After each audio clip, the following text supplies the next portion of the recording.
kinakabahan ako kasi nakikita ko na yung mga makakasabay ko sa daan.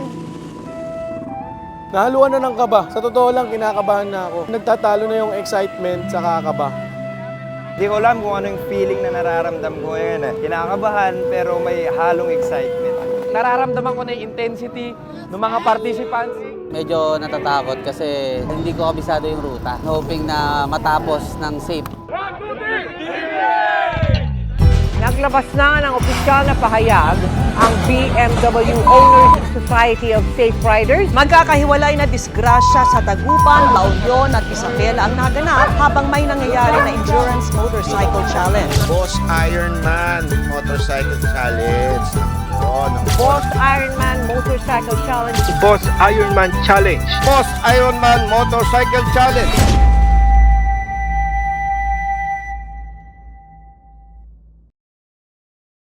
Boss Ironman Motorcycle Endurance Challenge.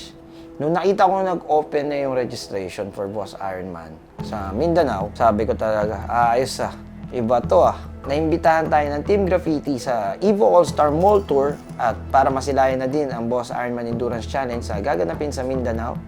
At habang iniikot namin ang kalsada ng Mindanao, naisip kong, what if? What if Team Bilin ang kasama ko? Pagbalik ko galing Mindanao, talagang dali-dali na agad kami. Kasi halos magkalapit lang yung dates nung Mindanao leg at Luzon leg. Halos 1 week lang yung meron kami para i-kondisyon na yung mga motor nila.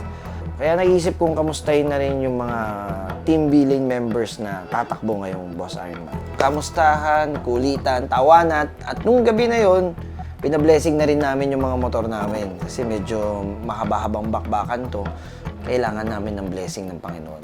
Christ, the Son of God, came into the world so that He may gather the scattered children of God. The vehicle eliminates separation and bring together those separated by mountains, rivers, and far distances. May make their care for safety and secure others with their cautiousness as they travel to go to work or to relaxation. Let them always perceive the presence of Jesus Christ. Let them reach their destination.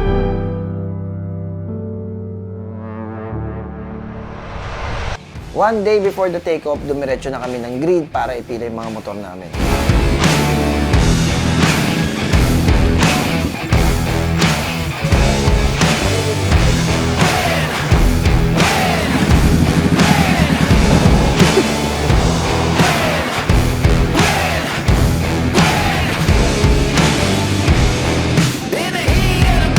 Nandito na ang Team B-Lane, kasama na natin, nandito tayo sa grid, pan-take off. Siyempre, yung adrenaline mataas. The plan is, buo tayong babalik, kasama ang buong Team B-Lane. I-enjoy lang namin yung Boss Ironman 2024. Sana maganda yung klima ng panahon para maganda yung takbo natin. Buong Team B-Lane excited, so abangan nyo kami.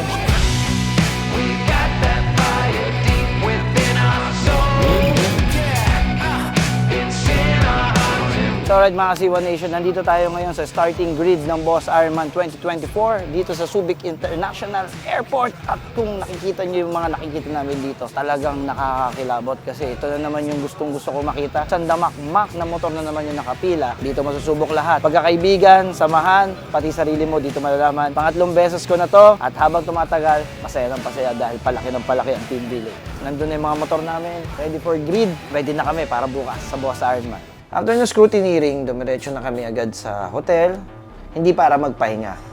Hindi. Doon sa DQ na pag-uusap, hindi naman kasi natin alam yung internal, yung mga external na usapan. Siguro for me, wag na lang. Let's enjoy the ride. May papayo, better luck next time lang. Madami pa naman eh. Actually, pang 18 na ngayon, di ba? 18? Yes. May papahirap sa atin ngayon. Tingin ko, boss, kalaban natin yung antok eh. Bakit? Hindi ka ba sanay sa antok bilang rider? Kasi kayong mga rider, kilala kayong mga buwabakbak ng kalsada eh. Pag nagko-compete sa magkakaibigan, ang hindi po normal if yung competition nyo, pinapersonal nyo. Na-advise ko sa inyo ngayon, ang laban ngayon, hindi pabilisan eh. Hindi rin pagalingan eh. Patagalan. Patindihan mag-budget ng energy. Tapos ng buo safe, yun naman lagi. Yung kung makaramdam ka ng konting kati sa piga, pwede naman, basta defensive driver ka. Yung after kulitan ng podcast namin, inabot na kami ng madaling araw, 2:00. Doon ko nasabi sa mga kasamahan ko, ready na ba talaga kayo? Wala na talaga atrasan to. It's feeling gritty, gritty.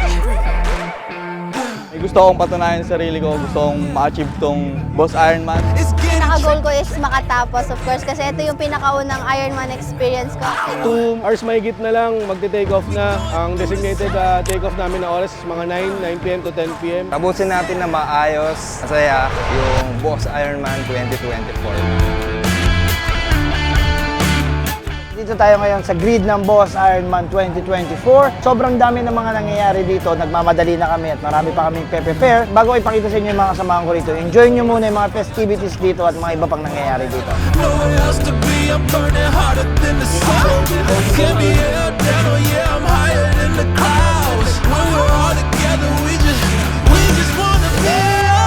Godspeed to all participants, especially sa Team Graffiti, Evo All-Star at Team Village. Ang wini-wish mismo ng Boss Arch ninyo is sabay-sabay sana tayong makarating at lagi natin sinasabi na ang tunay na finish line ay mga nasa bahay natin. Ride defensively, protect yourself at all times at syempre, ang lagi natin ginagawa, pasayahin natin lahat ng mga kadadaanan natin. Ride safe, Boss Ironman participants.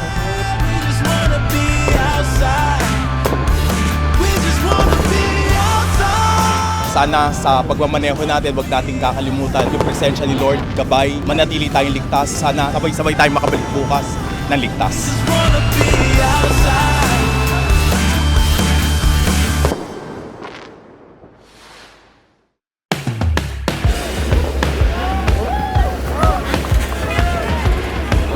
Boss Ironman 2024, let's go! Let's go! Napakasarap! Ito na naman yung kiliti sa aming sikmura, yung adrenaline rush.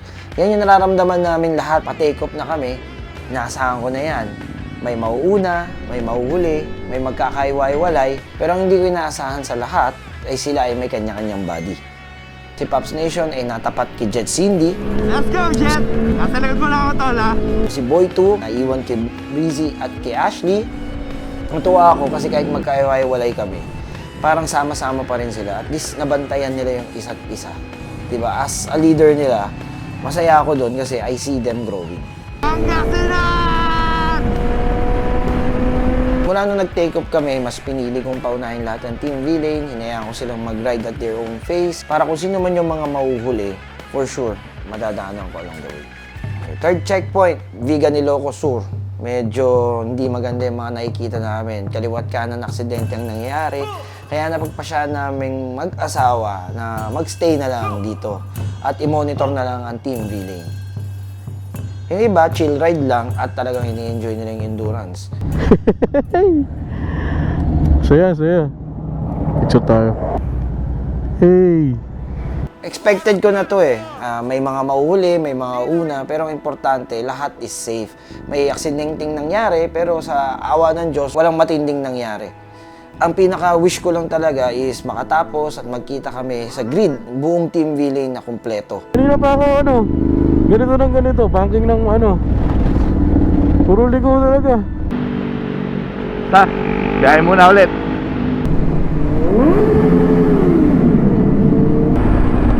Ayan sila oh. Tangin, ang galing. Yeah, let's go boys! Sarap sa pakiramdam, tangina. Di balik di na ako matapos, basta kayo na lang. Itong dalawa na to, laking pasasalamat ko, nakasabay ko eh. Masarap kasi makasama yung mga tao na masasama mo sila sa accomplishments nila. Sarap kasi pakiramdam yun eh.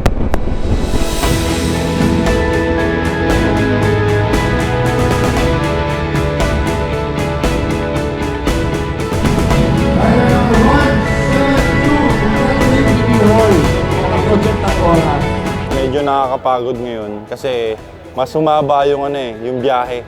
Yung first checkpoint pa lang nakakapagod na kasi hindi kami familiar sa daanan. Tapos sobrang daming sasakyan na participants. So medyo mahirap, mahirap sa daanan kasi siksikan talaga sa daanan. Ganun pala talaga alayo yung 1,400 kilometers. Hindi ko mawari. Ganun pala alayo yung binyahe ko. Siyempre, masaya kasi nakatapos ako ng tamang oras.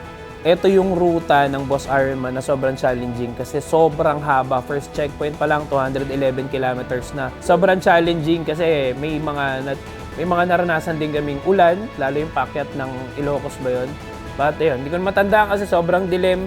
Medyo overwhelming. Kasi nung una, kala ko ganun lang, focus ka lang, ganun. Ang taas ng adrenaline mo. Pero bandang huli, napalitan ng pagod, ang sakit sa kamay, ang sakit sa likod, ang sakit sa paa. Actually, halos lahat masakit. Para sa akin mahirap kasi first timer natin, endurance sa big bike. Lalong-lalo na, napasabak tayo, kala natin 1-2, budol pala, 1-4 pala. Kaya medyo talagang hirap na hirap tayong mag-adjust. Yung excitement nandun pa rin naman sa biyahe.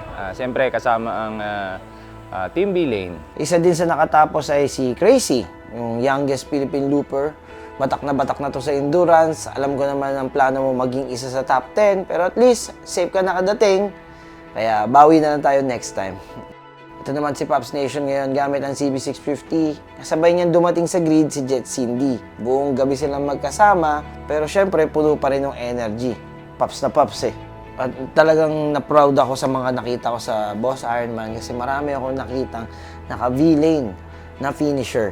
Diba? Hindi ko man sila kilala personally, pero as they pass by to me, natutuwa ako na nakikita ko yung pinaghihirapan namin. Ginagamit talaga ng maigi. Pagdating ni James Raven sa grid, eto na, akala namin tapos na ang gabi, pero may plano pala siyang gawin. Pagkatapos ng mahigit 23 hours, aba! May proposal palang magaganap sa kanyang may bahay. Finisher ka na nga, engage ka pa. Diba? Congratulations sa iyo, brother, sa ride captain ko. Isang kontrabida na naman ang masayang uuwi dahil nakamit ang matagal ng plano. It's a wrap. That's it for Boss Ironman 2024. So nakita nyo naman ano yung mga kaganapan at kasiyahan dito.